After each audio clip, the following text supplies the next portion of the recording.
আসসালামু আলাইকুম বন্ধুরা। আজকে তোমাদের মাঝে নিয়ে আসলাম নতুন একজনের গল্প। সেটা হলো গোপাল ভাঁড়ের গল্প।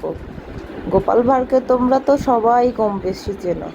অনেক বুদ্ধিসম্পন্ন একজন মানুষ। উনি বুদ্ধি দ্বারাই সব কিছু করে থাকে। আসলে সে একজন মানুষ নয়, সে নিতান্তই একজন কার্টুন। তাকে দ্বারা বোঝানো হয়েছে তার বুদ্ধি। এই বুদ্ধি দ্বারাই সে সব কিছু জয় করতে পারে। তো যাই হোক, তার আজকে একটা ছোট গল্প তোমাদেরকে শোনাই। সে যাচ্ছিল মাছ হাতে নিয়ে, বাজার থেকে সে একটা মাছ কিনেছিল, অনেক বড় একটা ইলিশ মাছ। তো মাছ সাথে করে নিয়ে যাচ্ছিল ভূতের গাছের কাছ দিয়ে। তো ভূতেরা বারে বারেই চেষ্টা করে, তখন সে ভূতেদেরকে দাওয়াত দেয় তার নিজের বাসায়, যে এসে আমার বাসায় এসে তোমরা খেয়ে যেও।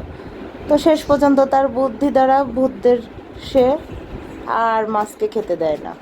তো এভাবেই সে পর্যায়েও বুদ্ধির দ্বারা বেঁচে গেল। তো বন্ধুরা, আজকে আমরা শিখলাম বুদ্ধি দ্বারা কিভাবে সুন্দরভাবে চলা যায়। আমরাও সবাই বুদ্ধির সাথে সুন্দরভাবে চলবো।